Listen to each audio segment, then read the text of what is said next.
Homesellers, listen up. If you sell a property and you don't understand earnest money, it could cost you some money or even the entire deal. Today, on this podcast, we are going to be breaking down the ins and outs, the must-have information for anybody selling a property when it comes to understanding earnest money right here on the Talking Realty Podcast.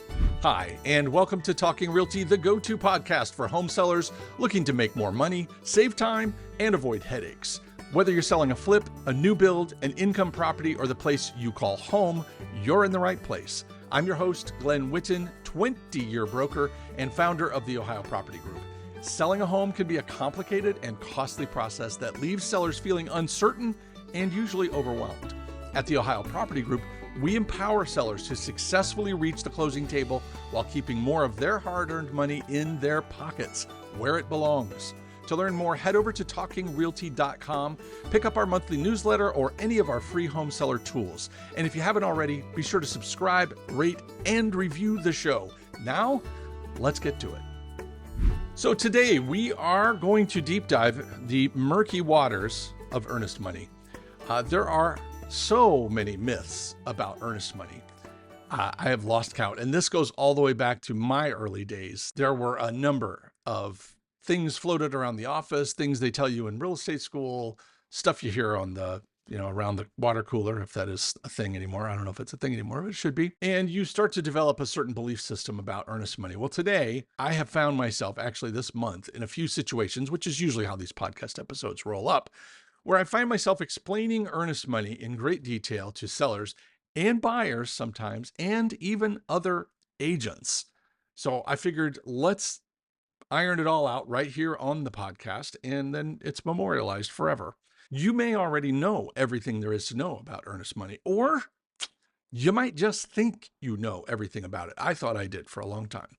But with the stakes this high, you need to hang out with me today. So we're going to start as usual. I've got 3 stories for you, and they all highlight a little bit of a different situation. So without further ado, I'll start with a quote and then tell you a little bit of the story.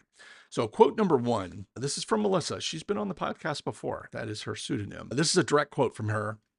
Super strong buyers don't need earnest money, right? So Melissa had this 3-bedroom Airbnb single family home that she was selling because she was getting out of the business. The property was a very popular Airbnb, so it had bookings. It was around the holiday season, so let's say early November through December. As you can imagine, travel was pretty heavy and unit was popular. So it had bookings actually all the way into January when we signed it. So we had to make a decision whether or not to keep the bookings and continue to market the property, or should she just shut it down. She ended up deciding to keep the bookings because she wasn't sure how the whole home sale thing was going to go.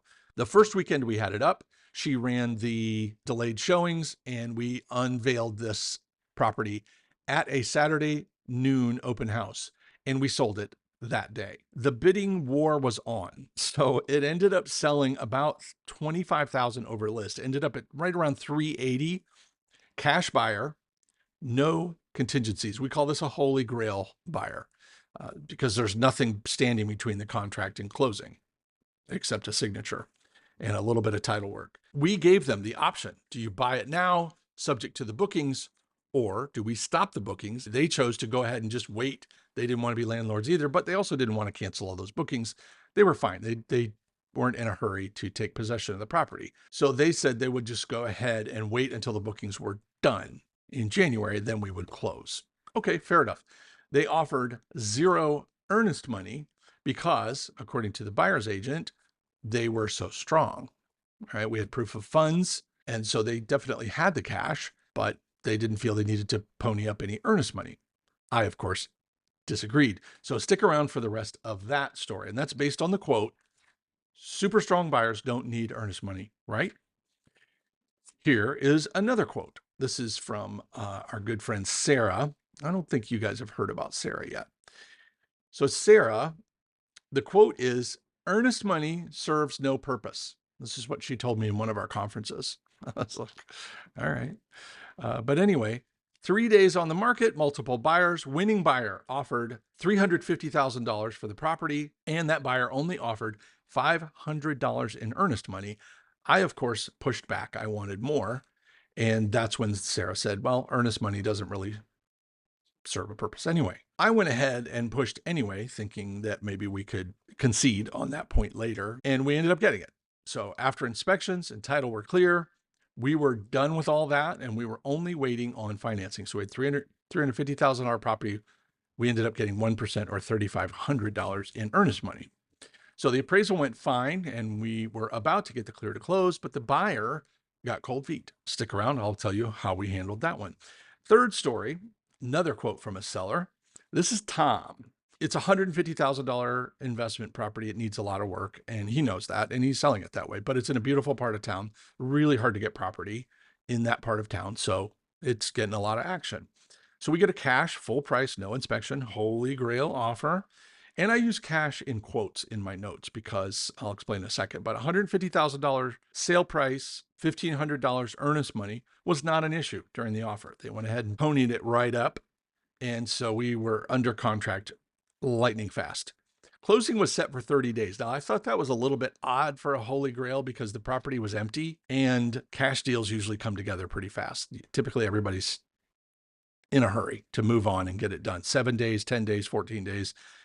Goes much longer than that. That's unusual for a cash holy grail deal. All right, well, they set it at 30 days, but whatever. When I didn't see their proof of funds, which was happening during the offer as it was unfolding, I like a written copy of something that I can verify. So I'm out digging around trying to get proof of funds, and I find out it's actually not cash per se. It's part of a portfolio loan, which is unique to investors. It's essentially like a giant line of credit. Tom, my seller, he's an investor who uses these same vehicles or has in the past. So for Tom, it's no big deal. He's fine with it. I did finally get the letter, but it just stated that this was a portfolio loan and that they would have the money. Okay, good enough. That's as good as we're going to get outside of a bank statement showing me the cash on hand. 25 days in, the buyer delays another 30 days. Okay, that happened 4 more times. And I will tell you what an integral part of this entire process that earnest money played in not only keeping the deal together, but helping secure my seller's position. I promise to give you the outcomes of all of those stories as soon as we're wrapped. So the basics about earnest money, and this is just so we have a foundation. Earnest money, as EMD is how it's referred to shorthand inside, but it stands for earnest money deposit. It's included or not included, depending on the case, during the initial phase of making an offer on the property. So you'll submit a contract or an offer, and then somewhere near the price typically is a statement about whether or not you're going to make an earnest money deposit. And it's usually a portion of the purchase price. It's set aside. It comes from the buyer and it is held by a third party, usually the buyer's agent or the title company. So the buyer strokes a check or wires the money. It can be done that way as well. And then either the buyer agent, brokerage, or the title company holds on to that money. The purpose of earnest money is to show good faith to the seller when you're submitting your offer.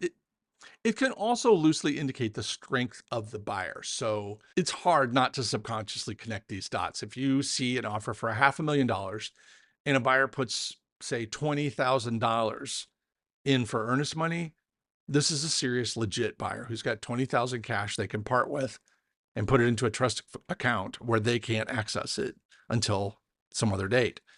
It definitely gets sellers' attention, and presenting little or no earnest money with an offer can also send a signal. So just so we're clear, you don't usually send the money. Sometimes buyers will write a check, which is to be deposited so many days after the offer is accepted. But usually it's a note that's attached that they sign that says, hey, I promise to deposit X number of dollars so many days after my offer for such and such property is accepted. And then even more often, it's just penned into the purchase agreement, and then it becomes a term to be followed. If it's included in the deal, it has to be held in a special trust account. This is state law. So it's not like we can just throw it in the drawer here or put it under my pillow. It has to go into a special trust account. held by one of the brokers or the title company. And that special trust account is only for client money, which has yet to be deposited. So whether it is, in this case, earnest money for a deal, or it could also be, if you do property management, a security deposit, just like earnest money, which is technically still belongs to the buyer and no one else, must be held somewhere in a separate place, and that's a special trust account. The earnest money stays in that trust account until one of three things happen. Number one, the closing. At the closing, the title company can just apply that money as part of the purchase funds for the buyer, and it shows up on the settlement statement as earnest money deposit. If we don't close, then the fund begins. If we get a mutual release, we can dispose of the earnest money at that point. I talked about this during the rebound episode. On the mutual release, though, it will say how much earnest money and who gets it. Whoever's holding it cannot release it until they get a document signed by both buyer and seller agreeing who gets how many of those dollars. The third option is that a judge can decide, and that happens when you go to court and fight over it. There is a fourth option, is if you can't agree and it sits there for 2 years, then the state can claim it, or in some cases it goes back to the buyer. So it just depends. You got to read the RTFC, read the freaking contract, so you know exactly what happens to the earnest money. It's all spelled out. If there is earnest money involved, there are clauses dealing with it in the purchase agreement. If the deal falls apart, there has to be a written agreement on who gets this money. So those are the basics for earnest money. Hey, real quick, this episode of Talking Realty is brought to you by our friends at Associates Title. This team is shaking things up by focusing on what truly matters, putting customers first. What a great idea. Whether you're buying, selling, or investing for sale by owner, or working with a realtor, they've got your back with incredible cost savings and the latest tech to streamline the process. Their secure online portal keeps everyone in the loop. They use Qualia. I love Qualia. From buyers and sellers to lenders to agents, all while keeping your data safe and communication crystal clear. If you're getting ready to make a move, do not underestimate the importance of having a great title company on your side. Check them out today at associatestittleinc.com or call my friend Ryan Phillips at 614-419-2418. Do not leave your title company choice to chance. For those links, you can head straight to the show notes and tell them you heard about them here. Now, back to the podcast. So, a few myths about earnest money. And this is probably why some people think it has no place in 2024, but I'm going to run through them anyway, and we're going to pop these balloons one at a time. One, I got a lot of sellers that think it is a non-refundable deposit that goes right to the seller if the deal dies. Okay. In general, that is not the case, because if it were the case, we wouldn't call it earnest money anymore. We would call it a non-refundable deposit, and then we would decide who holds it. But earnest money per se does not get immediately forwarded to the seller once a deal comes apart. Myth number two, the seller always gets it, similar to the one above, but these folks don't think it's automatic. They just think the seller always gets it. Not true. Myth number three, probably the most popular one, is that the buyer always gets it. And I will say the majority of the time the buyer does get it. However, if you don't ask, the answer is always no. And I can point to many, many cases, in fact, I'm going to talk about some here, where my sellers have successfully negotiated that earnest money. So it is possible. But if you don't collect any, there's a zero chance you're going to get any. Another myth, that earnest money is an outdated concept because pre-approvals are stronger now. I've heard this several times. Pre-approvals are done so much better than they were in the past. In fact, I think the opposite is true.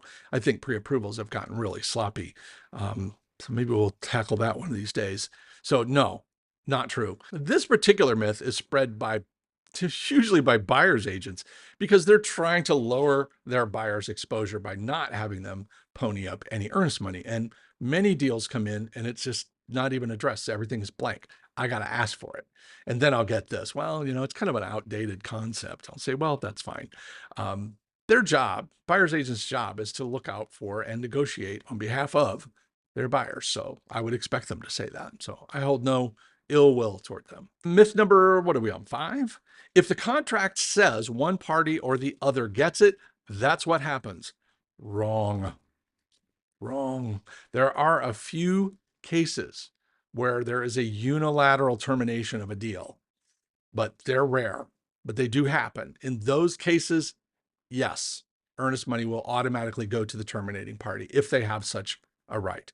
But in most cases, when a deal is coming apart, it takes two to put a deal together, it takes two to take it apart, and it takes two to agree on what happens to the earnest money, regardless of what the contract says. A judge might disagree, but you got to go to court to find that out. The point is, it's all negotiable. Every one of these myths is a myth because they're never always true, if that makes any sense at all. So who cares? Who cares about earnest money? Deals with no contingencies leave the buyer only one option. If they get cold feet, there's only one thing standing between them and walking away. If there is zero earnest money on that deal, then the buyer effectively can walk away with almost no threat of consequence. Strong buyers know that most sellers are not going to take them to court. So, I mean, they're going to be savvy. If they have a good agent or they themselves are savvy negotiators, they're not going to make a big deal out of earnest money. They're probably not going to put much, if any, up. And then if they change their mind for whatever reason, they can walk away for little to no skin. Not a big deal. These buyers know that for what little money is at stake, that the seller's not going to turn around and sue them for what's called specific performance. Specific performance is when you go to court, you feel you've been wronged in a real estate deal, somebody breaches, and then you go to court and sue them for what's called specific performance, where you ask the judge to make the other party do something, whether it's sell you that house or make them buy the house in the case of a real estate transaction. I can tell you that is beyond rare. It is part of the law. I've never been involved with a specific performance issue. And I've actually never even heard of one going through that I can recall. Maybe you asked me 10 years ago, maybe I could remember one, but I don't remember any of those now. But cash buyers, if it's a cash buyer, I'm going to argue that you're going to want earnest money. So the rule of thumb here is the stronger the buyer, the more earnest money I want, if that makes sense. And I'll try to make sure that's crystal clear before we get out of here. So if nothing else, always ask for it. I like that 1%, maybe 2% range of the total deal. I mean, I'm not going to ask for $20,000 on a $30,000 deal. That makes no sense. But if it's $1 million deal, I'm not going to be okay with $500. That is a drop in the bucket for that $1 million deal. So make sure 1 to 2%, you can go as high as you want. But if I'm getting a deal, I'm initially going to push back on the earnest money to try to get as close to 1 to 2% as I can. And then maybe I give up on it later. We'll see. But I really am not comfortable. Deals that don't have earnest money seem to invite problems. I don't understand why. I just know it happens. So the thing about earnest money going into a deal is that it's usually one of the very first tests of the buyer's camp and their willingness to play by the rules. Dates, dollars, details. Big part of getting from contract to close. And from a listing perspective, from my side, seller side, when we get a new contract together, the first thing we do is scrub through it and make sure we track all those dates, dollars, and details. I need to know who's supposed to do what, by when, or insert consequence. Usually deal dies.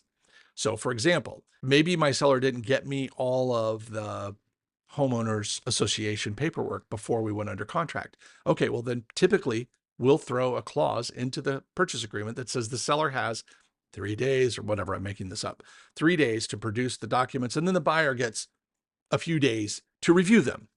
And then they can, if they're unhappy with what they see, they can walk away. If the seller fails to deliver those within 3 days, technically they're breaching. And at that point, the buyer can walk away, or we can extend, or we can renegotiate, or whatever, or we can just apologize and pray that they don't walk away. But we try not to ever let that happen. Normally, the contingencies go the other way.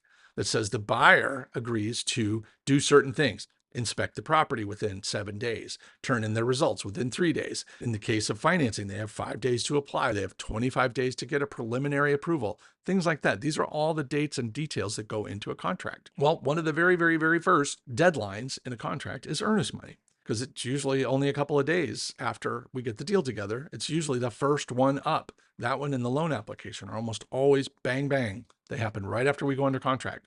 So it is not unusual for me to get a deal together, send out a welcome to the party email that goes to everybody in the deal. We're off to the races. And then sometimes that day or the next morning, the buyer agent gets another email from me that says, hey, what's going on with the earnest money? It's very nicely worded, but essentially it says, please, would you mind dropping me some written proof that the buyer has made their earnest money deposit? And we start reminding them. And I'm going to get one of a few responses. One, I'm going to get an immediate, yes, here it is. That's it. Check that box. Woo, that is wonderful. Hurdle number one has just been cleared. Fantastic. Sometimes I get, well, I've got 2 more days and they're planning to drop it off tomorrow, or I'm stopping by, I've got a plan, which I can then follow up on. Great. I will take that information. I will follow up on it as long as they're within the designated period before the deadline. Great. Which is why we start pinging them a day or two before the deadline, because I might be a little naggy, but I will not be late.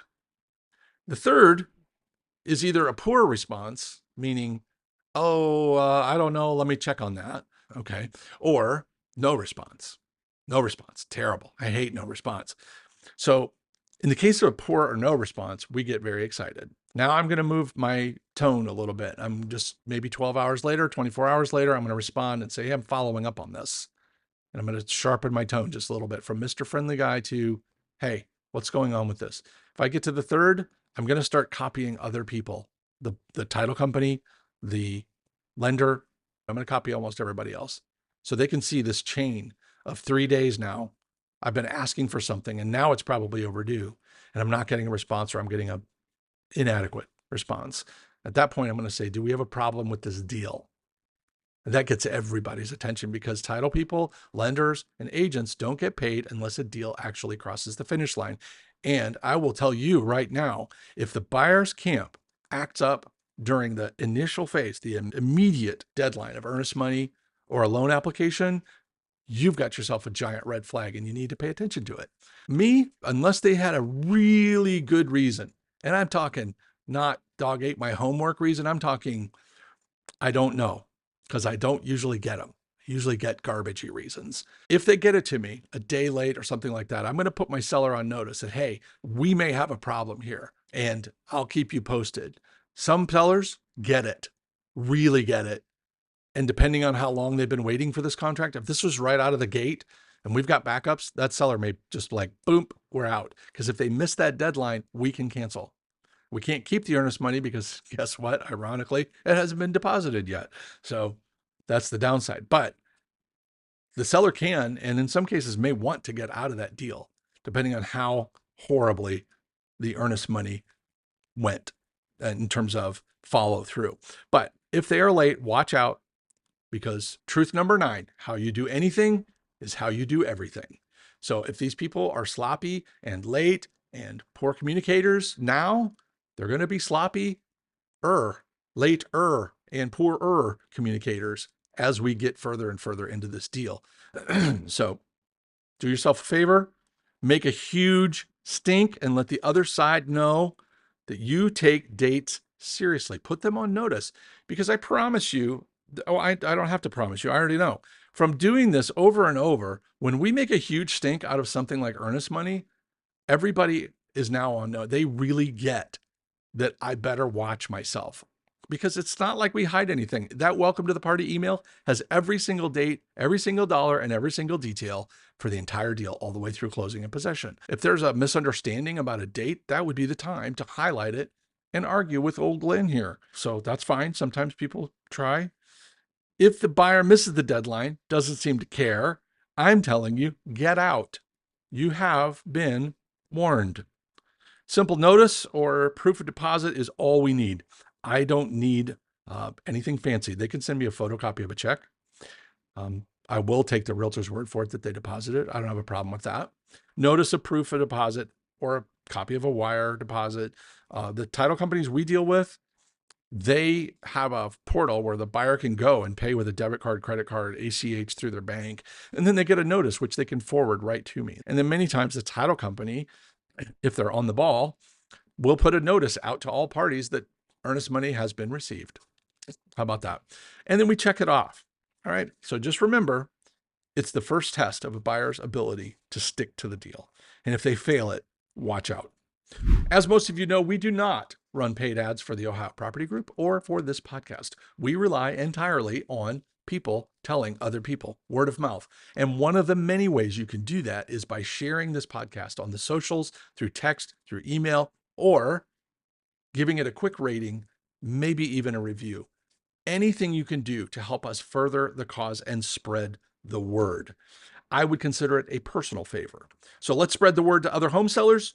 Okay, now let's get you back to your regularly scheduled broadcast. So if we look at both sides of this issue, let's start with, what do buyers think? What do buyers think? When you tell buyers, hey, I want some earnest money, they're not going to want to put it up. They think what their agent thinks most of the time. So if the agent tells them it's a BS waste of time and nobody does it anymore, that's probably what the buyer's going to think. And that could be correct, or could be, in this case, incorrect, whatever the agent thinks. Now, a lot of good agents will just immediately send us a very healthy amount of earnest money. That does send a signal, as I said earlier. Buyers need to also understand that it is only at risk if they breach the contract by canceling the deal outside of a contingency or an off-ramp that's already baked into the deal. So buyers who are cash poor, though, they might not have 1% to put up. If this is a zero down deal, a VA deal, something like that, it is entirely possible that the buyer doesn't have the cash. So if that's the case, look at the whole deal and make a determination. No earnest money is not a deal killer, particularly if the buyer has a lot of other hurdles when it comes to financing. The reason I say that is because in many, many cases, the more contingencies and hurdles the buyer has, the more ways they can get out of the deal without coughing up their earnest money. So that's why I'm not as excited when a buyer comes along that has no contingencies and is paying cash. That's when I like to get some earnest money, because there's nothing else for them to get out of the deal if they change their mind. So I'm trying to keep them honest. Sellers think, on the other hand, many of them actually don't care. I am shocked.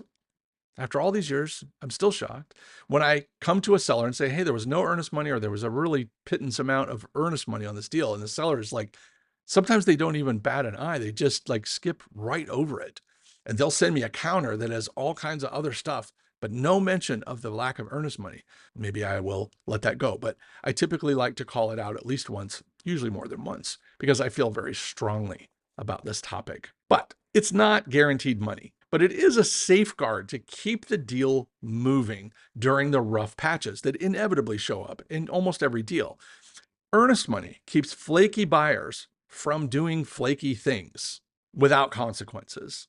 It's a little bit of compensation for the seller. It's not, I mean, it's better than a sharp stick in the eye, but it is definitely some compensation. It does cool them down a little bit if the deal dies and they're going to get a check for a few $1,000s. Okay, doesn't probably offset the pain and suffering and maybe even the lost market time, but as I said, better than a sharp stick in the eye. If we get it, the cool thing is we can go out and claim when we're rebounding, we can claim to the public that yes, in fact, the buyer lost their earnest money. Seller kept earnest money. That is a signal to the aware that, okay, well, whatever happened to that deal, it had nothing to do with the house and had nothing to do with the seller, because the buyer coughed up their earnest money. So great piece to put in your rebound puzzle. Some of my sellers are very hardcore. And if they don't get the earnest money, even if they're quote unquote not entitled to it in the deal, if they don't get it, if a buyer wastes their time, and these are my seller's words, if a buyer spends a few weeks on the market and we end up not going forward, I have some sellers who have been very open about the fact that they plan to sue that buyer. Don't know how those go, because usually that's a great technique if you're willing to play that card. I don't ever play it unless it's a seller directs me to play that.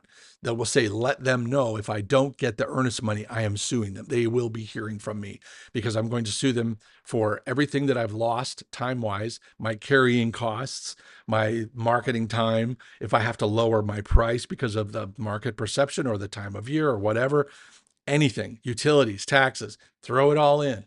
They're going to say, I'm going after all of it. And even if I don't win, I'm going to make them pay. So something to think about. When I've had a few of those where sellers have told me, hey, you let them know this, I will say it's very effective. I've never tried to bluff with it, so I don't know. But anyway, during negotiations, like all deals, earnest money is just one of several key terms to navigate. Always ask for more unless they offer 5 or 10% right out of the gate. Probably not going to push back. Really, after I get 1, 2%, I'm done pushing back unless I have legit reasons for wanting more.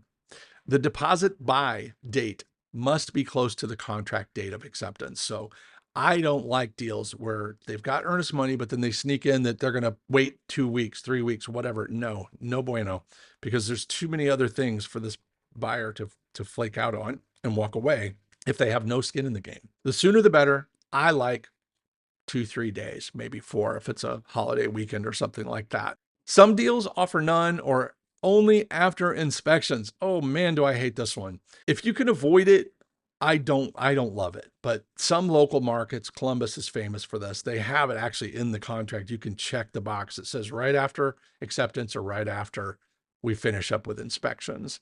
The feeling there is, of course, that if the deal comes unglued because of inspections, the buyer's going to get it back anyway. Well, what if the deal comes unglued because the buyer failed to apply for their financing, or the buyer failed to meet some other deadline that was ahead of inspections? If you've agreed that they don't have to put in any earnest money up until after inspections, they are skating through scot-free until that date. So I'm not a fan. I think it weakens the deal, and I think it lessens the buyer's motivation to stay on track. From a negotiating perspective, I'll give you a few things I stole from my buddy Chris Voss. I quote this book all the time. Chris Voss is an retired FBI hostage negotiator. He wrote a book called Never Split the Difference. If you have not picked this book up, you really need to. I'll link to it in the show notes. He has a whole lesson on something called mirroring. And the way he teaches it when it comes to an actual hostage negotiation is a little bit different. So I've adapted it here. But mirroring is essentially taking what the other side tells you and using it against them, using it to get your point across. So for an example, if a strong buyer doesn't want to offer it, we use the logic that a strong buyer should have nothing to worry about. So we mirror that back to them. Buyer agent says, oh, this is a really strong buyer. I'll say, well, then they should have absolutely no problem with this. So if they're a strong buyer, what are they worried about? Put their money up, they're going to get it back. If it's a weak buyer, we can use the logic that the seller has a lot more risk here. So they should offer it. Weak buyer, I'm going to say, well, because it's a weak buyer, we kind of like to have it. And again, I mentioned earlier, if this is a veteran or VA deal or a zero down deal, you may hit some cash, or especially if they got grant money coming in, they're cash strapped. Don't kill the deal over that, depending on how many other deals you have stacked up against it.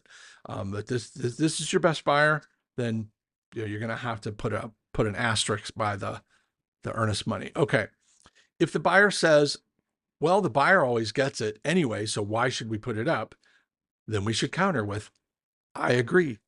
So what's the problem? In other words, use these common myths to drive the point home that if you got nothing to worry about, then guess what? You got nothing to worry about.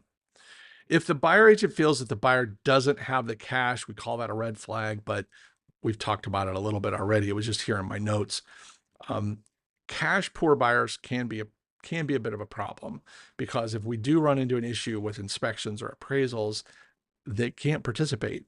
They're going to either need to bump the price and up the concessions, or in the case of a low appraisal, that's it. They can't help you. So I love me some no money down buyers. I love me some veteran buyers, and we close a lot of deals with these folks. Just keep in mind that when there is no cash for earnest money, that means there's no cash for anything else. Okay. Something to keep an eye on. All right. All roads lead back to earnest money. Maybe the seller never sees that money. I get that, but it's one more hurdle for a buyer to navigate if they want out of the deal. In the end, if you have other more pressing terms during negotiation, then you can always cave a little bit, but not totally. Don't give up on earnest money. But as we say, is this the hill you want to die on? So in other words, you got everything else lined up. You got this amazing price. You've negotiated inspections down to nothing or completely out. You've got the possession you wanted. You got everything else you wanted, but the earnest money's a little low. Okay. You try, If it doesn't, okay, look at the deal as a total package. So now we've talked about why it's important, how to negotiate it. Let's talk about what to do if the deal dies, because this is where a lot of confusion comes in. If the deal dies, we go through a mutual release, and during that mutual release, the parties must agree on what, most often, there are exceptions to just about everything I say, so please don't hate on me for that. In most cases, the parties, meaning the buyer and seller, have to agree on what happens to the earnest money. It must be disposed of or it must be left alone. And it cannot be partially disposed of. You must dispose of all of it or none of it. It just sits right in the trust account until it's entirely dealt with. So a mutual agreement with a mutual release is usually how this happens. Most mutual releases have a little clause that says, hey, so-and-so, meaning the title company, buyer agent, whatever, is holding X number of dollars in earnest money. And then there's a line that says the buyer gets this much and the seller gets this much. Well, if I'm writing the mutual release, I'm probably going to say the buyer gets zero and the seller gets it all. And then I'm going to have the seller sign it and I'm going to send it in. It's called negotiations. So I'm going to try that. So if no mutual agreement, like I said earlier, usually 2 years, Ohio gets it. And in some cases, after 2 years, the buyer gets it. Just depends. You got to RTFC this, read the freaking contract and see what's going on. But that whole sending it back to the buyer after 2 years is becoming more and more popular. It's a tough thing to negotiate because you're basically saying during the offer, I think the deal's going to die and I think we're going to get in a 2-year fight over the earnest money, but pay attention to it. Until then, though, it does stay in the trust account where it was deposited. So the state can, in fact, take it and does on a regular basis. So contracts can deviate from the law. They can override it, not illegally, but they can certainly change the way the law does things by mutual agreement. So there's two sides to this problem, though. When the deal is dead and it's time to get the earnest money dealt with, first, there's what the contract says, and that is certainly one issue, and you should look at it. But the reality is, who wants out more? Because if the buyer really wants to move on, they're more apt to either give it up or at least give up part of it. And that's what usually happens. We try to get it all because, frankly, in most cases, the seller can't sell the property. They can't put it back on the market unless we're completely out of contract. Like the dates have all gone by and we're done. Then we can fight over the earnest money and the seller can go ahead and sell the house again. That's fine. But if we've got, say, 2-3 weeks left in this contract and the buyer just wants out, if you don't figure out the earnest money, you're sitting on that contract with a buyer who does not want to be in. You can't sell it. You're wasting time. So sometimes the seller at that point will say, take one run at it. If we don't get it, offer to split it. If we don't get it, let's give it up. So it just depends on how those negotiations go. But typically it comes down to who wants out more. Seller really wants out. Seller's probably going to cough up most or all of the earnest money, regardless of what the contract says. Buyer really, really, really wants out, and they maybe even feel bad. Then they may cough up some or all of the earnest money just to put it to bed. So everything is negotiable. Do not forget this. I don't care what they tell you. This is tradition. This is how it's done. If it is legal, it can be negotiated into the contract if the parties agree. So if the buyer uses any of their contingencies to legitimately exit the deal, inspections, low appraisal, title problems, that's really about the marketability of the property. They're probably going to wind up getting most or all of the earnest money. However, if the buyer breaks the deal, it is supposed to go to the seller. I've had buyers break deals for ticky-tacky reasons that are arguable. We'll just say maybe they're not black and white. So at that point, we fight. I go all out. And depending on how upset my seller is, maybe I go all out and a half because the seller just says, I don't care, Glenn. Either they give me that money or they can rot. I don't care. So that happens. I've got a few of those where I get every few months, I'll get a buyer agent pinging me saying, hey, can we send this earnest money back yet? I'll check with the seller and I'll get a response that I won't repeat here. And that'll be that. Nope, it sits. Most of the time, though, we still have to negotiate it since the seller can't go back on the market until it expires. The deal dies naturally, I should say, or we get a release. There are rare cases when we can dissolve the deal. Cincinnati actually has a form for this. You can actually kill the deal, but not dispose of the earnest money. So interesting. You could probably draft something like that if you know what you're doing, but those are exceptionally rare. Normally, if you want out of the deal, you got to sort out the earnest money. So that's my sermon on earnest money. You now know what I know. If you have questions, please let me know. But let me conclude my stories. Melissa and the Holy Grail Airbnb. Remember, they didn't want to put up any earnest money because they were such a strong buyer. $380,000 property. We fought and we got 2%, $7,600 set aside for earnest money from November through December into January. So roughly 3 months later, we did the final walkthrough, and I was nervous because I was like, man, we haven't seen hide nor hair of these people. They have not seen the house in 3 months. Whew, I don't know. We go through it. Agent buzzes me right away. Says, nope, it's great. They still love it. Everything's great. They're going to sign in the morning. Closing day, they backed out. They just completely went up in smoke. I never did get a reason. Agent, I don't know if she couldn't tell me or didn't know, but they just simply refused to sign. So they backed out, and the next day, $7,600 is a lot of money. The seller got all of that, and rightfully so. Apparently, it was worth it to them to walk away. Okay, let's talk about Sarah and her cold feet buyers. Remember, we were almost to closing, and they had started out offering $500 little old dollars, and we ended up getting them up to $3,500. So these people got so freaked out. I don't know what happened, but they got cold feet. Terrible. The buyer agent sends me a signed mutual release. This is a move Glen would do. A mutual release signed by the buyers with the earnest money going to the buyers. Now, I didn't see the logic in it. And so rather than fight, I went ahead and did nothing. I didn't do anything for 24 hours. And that is a normal move for me. When a buyer gets cold feet, especially if it's completely out of the blue, the best move a seller can make is to wait 24 hours. What has happened is some emotional thing happened that we don't know about. They were crazy high on this property. Something happened. Sign from something, maybe it was in their cereal bowl or something a well-meaning friend or relative or coworker said that freaked them out.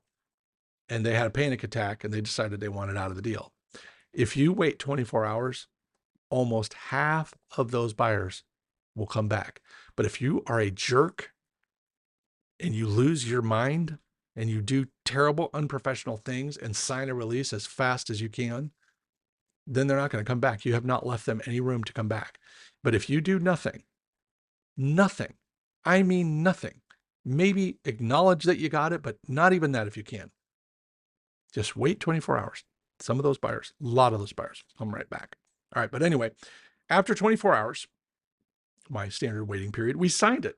But I moved the earnest money from the buyer to the seller. And when you do that, you cross off the zero for the seller. You write in the earnest money amount, cross off whatever's there in the buyer and replace it with a zero, have my sellers initial it. It's not legally binding until the buyers initial it. So all I did was counter their mutual release. Later that day, the buyer agent contacted me and said, they've thought it over. They've decided to stick around. Now, I promise you, if we were sitting on $500, the seller wouldn't have felt like fighting for it. And the buyer would have probably walked away and that deal would have died. Earnest money saves the day. In case number one with a Melissa, earnest money did not save the day, but $7,600, well, that'll buy a lot of ice cream. So Tom's procrastinator. This is probably my favorite one. So remember the first deal, it was $150,000. It was $1,500 or 1% earnest money. The cash didn't come through in time. He had to move some other stuff around. He needed 30 more days. Seller said, fine, whatever, no problem. So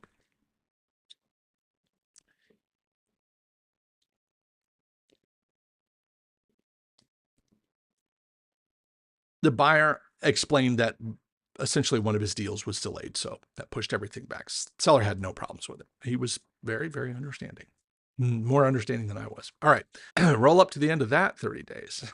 And the second delay, we agreed to extend, but only if the earnest money, the $1,500, became non-refundable. All right, you can do this. You can write in non-refundable deposit. It can still be held in trust, et cetera, but now I have a legal means of sending that in to who is ever holding it, and they can release it. So just if the deal dies, okay? But we've really strengthened our case here. And so they agreed, that's fine. Third delay. Seller adds, he has us add another $2,000. Now we're up to $3,500, extra 30 days, non-refundable, but it took us almost another month to get the extra money. I was really ticked about that. So now we're rolling up to closing. Still don't have my extra $2,000 in non-refundable, but I did get it.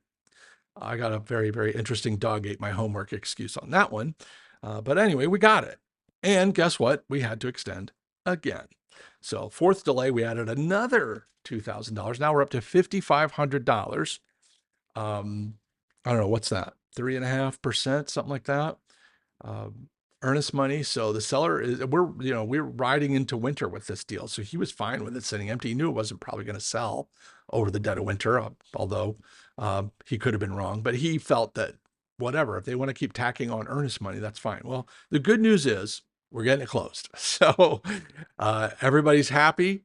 Seller was happy to continue to extend for more and more money each time. Now, remember, the seller didn't make extra money, but he did reduce his exposure. He reduced his risk every time we extended, and we kept adding money and getting it put into that trust account with verification, by the way, I might add.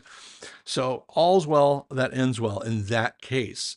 But what it told us was if they weren't willing to make it non-refundable, if they weren't willing, the buyer, to bump the money up and continue to have more and more and more skin in the game, then we would know they weren't serious. They were just stringing us along. But because they were willing to part with real dollars and make them non-refundable, we knew they were serious. So it was a little easier to swallow. And technically, it wasn't costing the buyer anything else. So it was a great creative solution. So I have to give Tom credit for that. It was his idea. So of course, we're going to steal it and use it forever. But we'll give Tom credit where credit is due. So the final piece is that there is absolutely zero downside to a seller for getting earnest money. Get it in the deal, use it as a negotiation. And if you need to let go of something during negotiations, this is a perfect thing to let go of, or at least give in a little on, as I said before. But you need to understand the point of earnest money is not to compensate the seller. Yes, if you get it, it has that effect. But believe me, it's not going to feel like you were compensated when you get it. Maybe if it's big enough, it will, but most of the time it isn't. The point is that the buyer has more skin in the game, and the buyer is less likely to flake out because they have real consequences. Even if you don't get the money, they don't get it either. Most of the time when we negotiate these, we end up somewhere in the middle. Somebody gets some of it, somebody gets some of it, and we all walk away. So it does calm things down a little bit on the way out, but it does give the buyer pause to keep them from walking out over buyer's remorse and other flaky such reasons. They just have to make a decision. Is it worth whatever I'm going to lose or whatever I'm going to risk? So from a seller's perspective, I would always ask for it. And if they offer it and it's very low, I would ask for a little more. And if they want to do crazy shenanigans, pull a Tom, ask it to become non-refundable. We've actually done this once since then. After Tom planted the idea, all of our ideas come from sellers in situations like this. So things get a little shaky, but you want to ride it out, make the non-refundable portion show up, or make them put a little more up. Fine with it. Same with a home sale contingency. If somebody is wanting to sell their home, but it's not selling, you can certainly get their attention by saying, no problem, you can have another 2 weeks to try to sell your house, but I want more earnest money and I want it non-refundable. It's no problem. You're going to find out real fast how serious a buyer is when you pull stuff like that. All right, with that, thank you for hanging out with me. I will let you get back to your day. Thank you for sticking around. Hopefully you learned a little something, maybe had a little fun. If so, please share this episode with someone, or on the socials, feel free to tag me if you do. The Talking Realty Podcast is brought to you by Associates Title and the Ohio Property Group. The Ohio Property Group is a family-owned brokerage serving all 88 Ohio counties with realtor services. By the way, if you have questions, you have topics, you have guests that you would like to see and hear in future episodes, by the way, all these episodes are on YouTube, but I would love to hear from you. Just head over to talkingrealty.com and say hello. Thanks again for tuning in. Until next time, keep making smart moves in your real estate journey. For the Ohio Property Group, this is Glen Whitten signing off. And remember, you can sell it. We can help.